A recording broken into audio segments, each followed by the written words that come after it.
Champions League. Hello, everyone. Welcome to the Redmen TV. It's instant match reaction. Liverpool beat Norwich and knocked them out of the League Cup 3-0 at Carrow Road. I'm Paul Machin. Chris Pajak is with me in the studio, where we have been for a very long day. Yeah, it's been a long day. But it's come to a happy conclusion.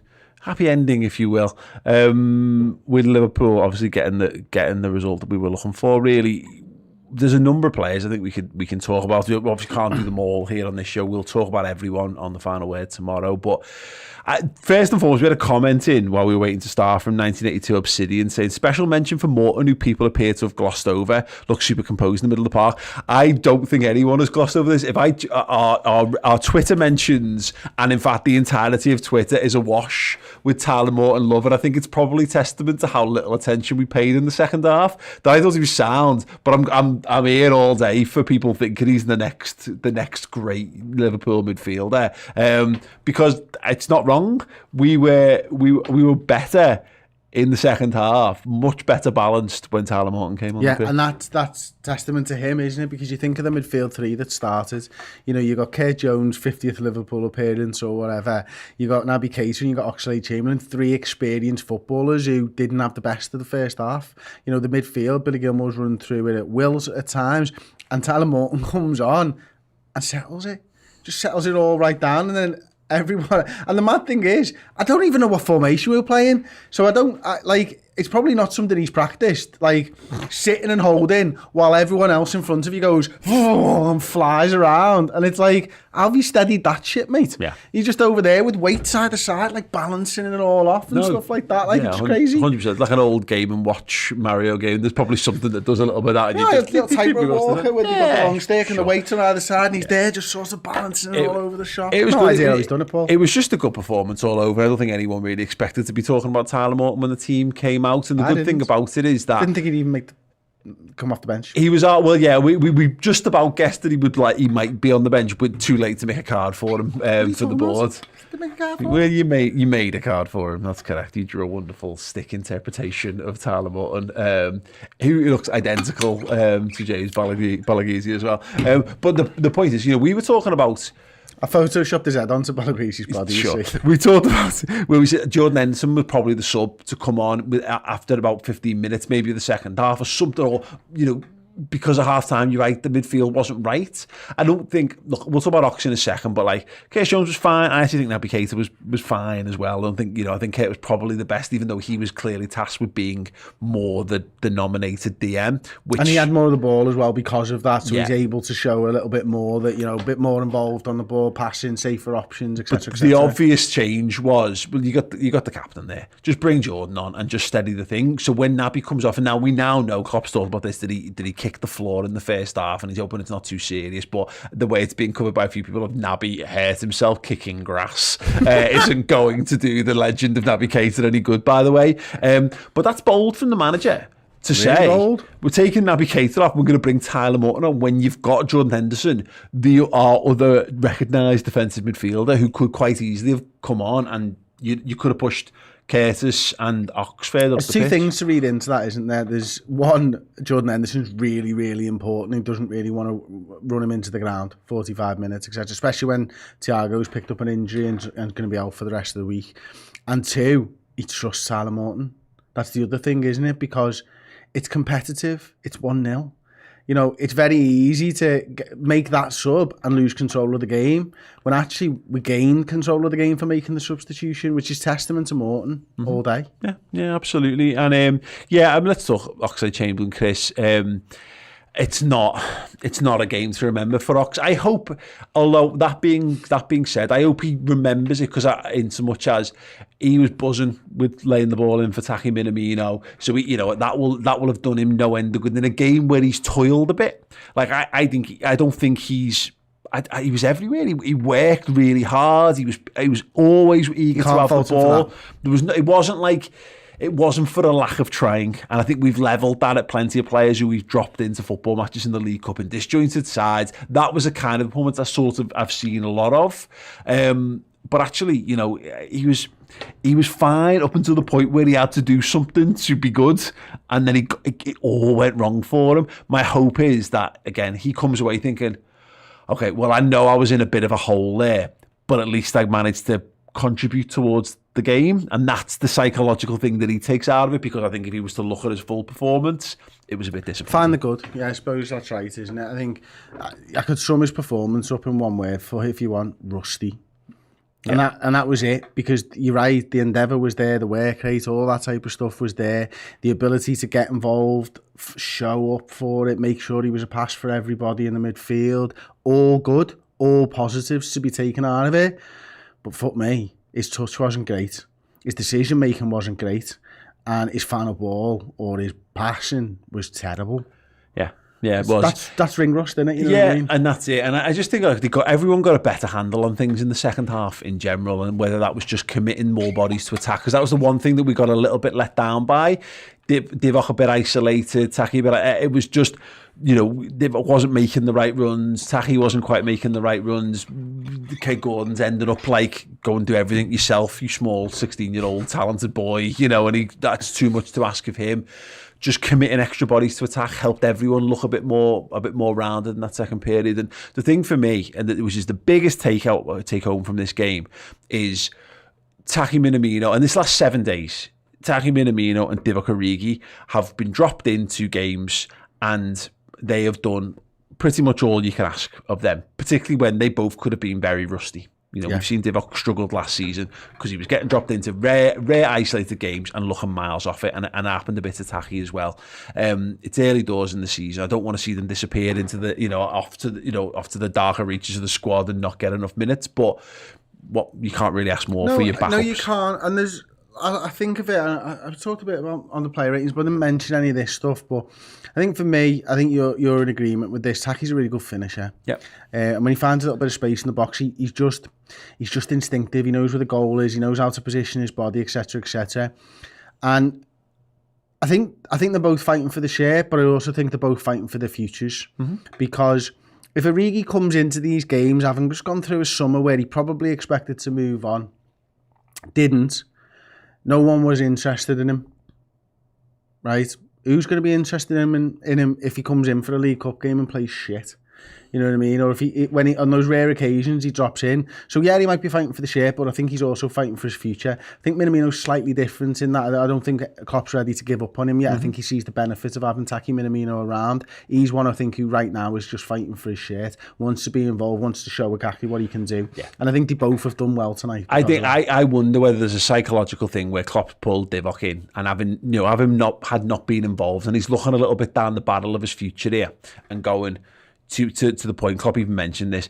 They expected him to leave, but there were no suitable offers dropped in on the table in the summer. And you go into Divock, well, mate, I know you're comfortable here, and if you're prepared to continue to come in and work your hardest in training, then that's cool. We'll keep you, mate, and you'll be a part of this squad without a doubt because we love you, Divock. But we both know it's probably about past time that you did go and get on with the rest of your career, because he's still a young man. He's still 25, 26, I think he is. Listen, and Divock can still go and have a good career. And the thing is now, it's like, you're defo going at the end of the season, mate. But what's your choice? Because right now, he should have been. There's about 10 Premier League clubs who should have been asking the question. For Aston Divock. Villa, before they signed Ings, should have been looking at Divock Origi as well. I know he's not going to necessarily cross the park, but Everton would benefit from having a Divock Origi in their squad. I know Leicester have gone out and bought Patson Daka or whatever, but I know Iheanacho had that real purple patch at the back end of the season. But prior to him doing that, and that came from a run of games, by the way, Divock Origi, Iheanacho was shite. Couldn't score a goal to save his life. Divock Origi was a better prospect than him up until that point. And then you go around it. There's Norwich City would be a better side for having a Divock Origi available to them. There's tons. And then, go on to the continent. There should be plenty of other top tier football clubs, European caliber football clubs. But if they're not knocking now, if Divock doesn't double down, doesn't apply himself this season and give his absolute all every time he's given a sniff of an opportunity, then all of a sudden there's going to be clubs that aren't knocking. And he must be in training now, and Loris Karius is there. It's a similar sort of thing now, where the tier of clubs that keep starting to knock around for you are getting lower and lower with every season that passes. Divock seems so far to taking the right approach, and I think we need that. because everyone needs to buy into what we're doing, and there's few managers quite as good as getting someone as causing buy-in than Klopp. But no, good on Divock so far. And let's play devil's advocate on this, and it's not something that I particularly given loads of thought to or whatever, and not something. So let's throw it out on the internet. Throw it out there, you know what I mean? Because Tottenham struggled for a long time to get a backup to Harry Kane. Yeah. Because Harry Kane's going to play every single game.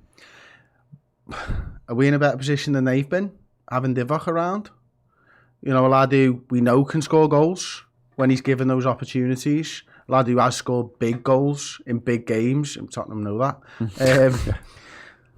It's not a bad. It's actually not a bad thing to just have him around if you're going to, because he's still better than a lot of players. I was banging my head against the brick wall about 3 or 4 weeks ago on the Reds. So at the end of the last week in August, I think we did the Reds News Roundup, and I was trying to say, I know we don't all think Divock's brilliant, but if he's our last port of call, our last resort in terms of senior footballers to play in attacking positions for us, that's really good.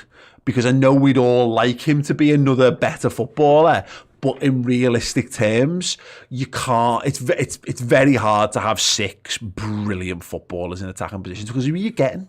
Who are you getting who's going to take on Divock's amount of minutes? Because the main men play loads of footy for us, and your main men should play loads of footy for you. And it's nice to have a bit of rotational option, but. It's like, where do they get their game? You need injuries, and we are quite lucky that we have quite resilient footballers in that regard. There's not many you can call upon a guy as good as Divock Origi, and that's the long and short of it. And for me, the big question marks were really over Takumi Minamino, because I know what Divock can do. We all know he's a known resource, and it's whether you believe he's at the low end of what he can do or at the high end. And the truth, probably, if he's really applying himself and he's being used a bit more regularly, it's probably somewhere in between. He has the ability to maybe score you 10 goals in all comps if he gets enough goals, if he gets enough minutes on the pitch, and they'll largely come in the cup games or in some of the weaker Champions League group games or whatever. But 7, 8, 9, maybe sort of goals. He wants to play football, score the goals, keepers in those competitions. Exactly. Takumi Minamino, though, is the one where, to your point, I don't know him. I don't know what he does. We don't even know what position he plays best. We thought he was an understudy for Bobby. Don't even know what position he played today. No. Looked quite deeper into it in the second half again, and it seemed to quite suit him, but he's got that instinct to get into the box, which I think is a thing that I'm starting to identify with him. He's the real barometer for how good our depth is, because, like I say, Divock can play in 2 or 3 of the front 3 positions. He doesn't make you play better, but he will play and score a goal for you. I don't know that's true about Takumi Minamino. He's a big, massive question mark in a football shirt for us, and particularly with the AFCON thing. It's not loads of games that Mane and Salah are going to miss. 2 per minute, 1 FA Cup, potentially 3 if they get to the finals, I think. I mean, I looked at their groups and I thought they weren't getting out of their groups, both teams. Yeah, but of course, Senegal got to the final, didn't they, last time? So you don't know. But the point is, it's not as bad as people make out, but we're still going to need Origi and Taki to have to be a positive for us. You could lose them games because you don't have enough firepower. And Minamino, first time we've seen him this season, look really good in pre-season, and he's just got 2 goals, 2 really good finishes. That's a good starting place. I don't know now. I don't go, right, Divock's off the bench again. Taki's the first substitute, and he's going to come on at the weekend for half an hour for Mane, and that's boss. No. And again, just sort of riffing off that and carrying it on. I don't know what he plays like with Salah and Mane and linked up really well with Bobby in pre-season, which is a good thing, but which bodes well. But he's not fit. Yeah. so again, to your point and why it's right, he's just still a big question mark. But he's a question mark that's got 2 goals under his belt today in a performance that wasn't the best, wasn't a really flowing performance, but it was ground out, it was worked hard for, and he was there to finish everyone's dinner for them, and that's good. So we've got a lad there who's going to look like he can score goals if given opportunities in the box, like that. Love that, in fact, and he showed versatility in game there. So what more can you ask for someone coming in who hasn't played since pre-season, scores 2 goals? Yeah, exactly. We're seeing the benefits of lads getting a proper pre-season, being properly integrated, getting up to speed with what Klopp wants, hardcore training time on with the rest of the players and the good players around them. Tsimikas looks now like a first-team Liverpool footballer who can come in and do a very good Andy Robertson replacement job. And I don't know how good, really, because we'll see how over the course of the season. But if Robbo's playing at an 8 every week, Tsimikas has been at a 7.5 for us. And maybe I'm even doing him a disservice because I think he's been brilliant in what we've seen of him so far. He's got that. We don't lose something in attacking sense. We come about this right back thing. Milner put a great shift in, but he's not giving you what Trent does in a creative sense. Nico Williams doesn't, and Connor Bradley, who had a good game all round despite the penalty thing, he's not giving you on that side. Tsimikas has got he's setting goals up. He's creating stuff from set pieces. He's giving you output. Taki looked set to follow that model because he was the other guy who shone in pre-season. I just hope he gets the game time because again, that's positive. That's the one thing we can say about that is he's just come in, first game of the season, and he scored 2 goals. And the game where, let's be honest, if you don't score that early goal, we didn't really create a lot after the goal. It could be a tough game. Yeah. Could be a really tough game for that, yeah. Vital goal there, and that's what he needs. I don't need him to score the 4th in a rout. You want him scoring the first goal. He scored the 2 most important goals of the game there, really. He's given us the lead and he's put the game to bed. And that's all you can ask for you guys in front positions, really. We've got a couple of super chats. Blake Loomis with the $5. Thank you, Blake. When does Phillips get game time, if not tonight? Matip and Gomez won't last the whole season and Virgil will be better off long term with some rotation. As we said in the pre-match, really, for this, it's a good question and it's an answer. It's one I don't have an answer for. The only answer I think is what we can judge by this is the only way that Nat Phillips is getting a game for Liverpool is if we do have two injuries and we're still in a cup competition, probably. Yeah, or Atletico away. Nailed it. Imagine. And all the people who are going, how upsetting is it that Nat Phillips hasn't been giving a game against Norwich? Imagine if we started him in the one there. There people will be going, no, not that. Like, we just wanted to say thanks. We were going to give him a handshake, not wank him off. Yeah, like, you know what I mean? There you go. Yeah. No, I think we've judged. I think we've seen from Phillips there. It's more important. You got it right pre-match, mate. It's more important to get Canate and Gomez up to speed.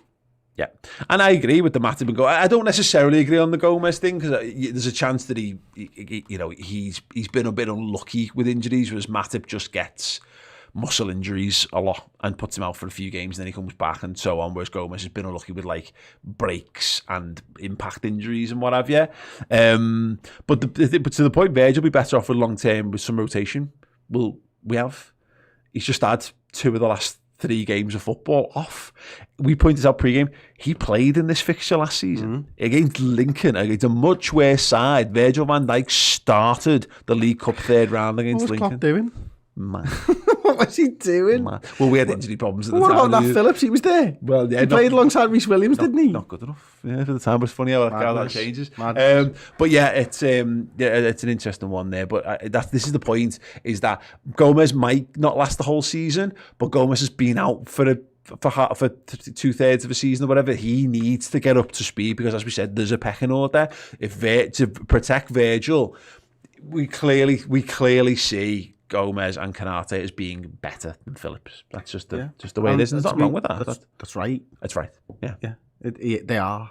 I was saying, I think you can see that Canate is quite raw, can't you? I don't think positionally he's right there yet, which is why he needs the minutes. And Joe Gomez, you mentioned there, he's been out for so long now. He just needs to play football. Yeah. He needs to start trusting his body as well and stuff like that. And it's the same for Virgil van Dijk. And he'll have built up a lot more trust than Joe Gomez will at this point. Same Matip will just trust his body until he can't trust his body anymore. That's just the way that it works with him. Yeah. But Joe Gomez has had that many long-term injuries. I think it'll take a lot longer for him to sort of get back to that level. So we need to play him whenever we can. Yeah, LSG Balloon here. So I thought Gomez had a great game, read the game well and tackled and read the game. Yeah, he did. I thought he was a really good performance, Joe. And to the Canate point, I've now watched 2 games of football with Ibrahima Canate as a Liverpool player, and I saw a marked improvement in his all-round fit. just from one game to the next, and that's the point on that as well. And it was a comment made earlier on, I think it was Scott Hawkes made it pre-game, about like, you don't spend £36 million on a defender and then put him below Nat Phillips in the pecking order, regardless of what Nat Phillips has done. He's a 21-year-old centre half. He's got he's got so much potential lying ahead of him. We've now got our seasoned centre back pairing who are up and running, best centre back pairing in the league in Van Dijk and Matip, possibly the world. And I like that. It's first time I've heard someone say that. And then underneath it now, we've got a 21-year-old and a 24-year-old who are getting better game on game and developing their own understanding. That's, we talk about how you transition the squad over the coming years. So, I mean, these are the baby steps of that. And that today was a really good thing for that. Just one more super chat, actually, before we wrap up, unless we've got another one. There's two. It's Crossbow. Keller was unreal tonight. Hope he gets more games. Yeah, that's what we want from him, because Alisson will probably miss a few games this season. It just seems to be that he'll get a knock every now and again. He might miss a couple, or God knows, Brazil might fly him into like a pit of COVID, and he'll have to miss some games because of that. It was just another really solid, encouraging game. Look, I'd give Kelleher the whole cup, however far you get in this competition. I'd maybe give him an early round FA Cup, depending on draw. Definitely. For everything else, I don't want him anywhere near the team, because it means that Alisson's injured. But I'm not worried if Alisson gets injured, because I think we've got a real future star here in Kelleher. Yeah. He never disappoints. His distribution is brilliant. His fit for the team is brilliant. Yeah. And that's all you can ask for, mate. Yeah. That's absolutely what you need. It's what we've never had. Yeah, exactly. We've had lads who are decent shot stoppers behind Alisson, sorry. And we've had lads that are terrible shot stoppers behind Alisson as well. We've never had someone that can do everything that Alisson can do, but maybe just not quite at that level. It's something that obviously has been a focus for me, having grown up as a keeper and what have you, and it's very, very hard to blood a young goalkeeper. And I do wonder whether, he'll reach a point where there's already chat about the Irish manager saying that he needs to play because he's not gonna play for the national side. We might reach a point at the end of the season where you go and get him a good loan. I mean, look at Thibaut Courtois goes and does that 2-year loan at Atletico, and then Chelsea go, right, great, here you go, come back in. He might need that at some point, but right now, he just needs to establish himself as that cup goalkeeper for us and be ready to drop in should we require him for any reason for Alisson. And so far so good. Yeah, look, Jürgen's got to put an arm around him and go, listen, lads, you're young, you're full of spunk, I know this. You've got 15 years left. Yeah, you don't need to worry about getting in the Ireland team now. You can ruin young goalkeepers too easily with too much too soon, can't you? For all the talent that they might have, too much too soon as a goalkeeper is probably not a great thing. Yeah, it's interesting this. Obviously, people talk about Conor Bradley, very impressed with him. I thought he was. It was an impressive performance from him as well. I think particularly because he gave away the penalty, I thought he reacted brilliantly to that. There was a tackle that he puts in, like an important tackle in a place on the right deep in his position in the right back area, when he could have just been a bit wild for 5 or 10 minutes after it. I think you got a spot on there. It's the reaction to giving away the penalty. He could have shied away from that game and he didn't. And I think he settled himself down for a few minutes. I'm sure Gomez will have had a little word with him. Canate, anyone who's nearby, the experienced players will have had a little word, even as the penalty's getting taken, I'm sure. But the way he just settled back into the game and forgot about it, brilliant. I mean, a lot of people, again, the problem is Nico Williams is a bit of a bit of a scapegoat, isn't he? He's not unilaterally one Liverpool fans. I think he's a really tardy player there in Nico. And look, the point is as well, he's much further along in his professional development than someone like Conor Bradley. Bradley should be playing under 23s football this year, and that's considered a really good step up for him because he's still very young himself. It's a shame the timing of Williams' injury again. A bit like the Minamino thing, he could have had a good opportunity here to get a bit of game time. Like he might have actually, he might have played at the weekend if he was fit. He definitely would have played tonight. But right now, but this is good. This is a bit like situations unfold for footballers sometimes, and Nico Williams now he's got to come in and be better than that. Good. If he's not, well, we move him on and let's give more time to Conor Bradley. It's a good situation that we're in. What you don't want to do is go levels. But we had this with the left back thing. We haven't had. There is not a sufficient quality young left back who's come through. Like Larucci spit his dummy out and didn't quite do it. Adam Lewis ended up going out in the end. But it looks like we've got a nice little pecking order of right backs. Very tricky to kind of get yourself in that because Trent is the best right back on the planet. So, but yeah, good from Conor Bradley. We'll do more on him tomorrow. Jug, band 17 with the €5. Just saying, love the content, lads. Keep up the good work. Thank you so much. We do try our best most of the time. Not necessarily in terms of understanding the ins and outs and complexities and structure of the League Cup, but we've tried to be entertaining along the way for you. Thank you for joining us across all the content tonight. As ever, if you want more from us, extra Redmen shows, we do more hours of extra content, both in video and in podcast form, streaming on our platform, which is the redmentv.com, which again, people are familiar with the concept now of Patreon. Patreon didn't exist when we started, so we had to make our own one. So that's that way. If you want to support us by like helping the channel, people do it by super chats or YouTube memberships, but the best way, most direct way, is to join up as a subscriber on the redmentv.com and get access to all of our content, podcasts, videos, documentaries, interviews, features, loads of stuff to keep you entertained between the matches, and to educate your friends and family on the culture of Liverpool Football Club as well. So if you want to get over there and subscribe, perfect time to do so because the Reds are fucking mustard. And we're through to another round of the League Cup. We're top of the league. We've got the best team. Dijon. Nice. Yeah. Another continental. Exactly. Bit of continental flair. You know, we're not Coleman's, like, you know what I mean? Common as muck. We got a bit of that to us too anyway. But yeah, look, thanks very much. I've had a wonderful evening. Been great being back on the watch-alongs. We will return for the weekend as well. So yeah, for Brentford. So make sure you're ready for that one and have a great night. See you all soon.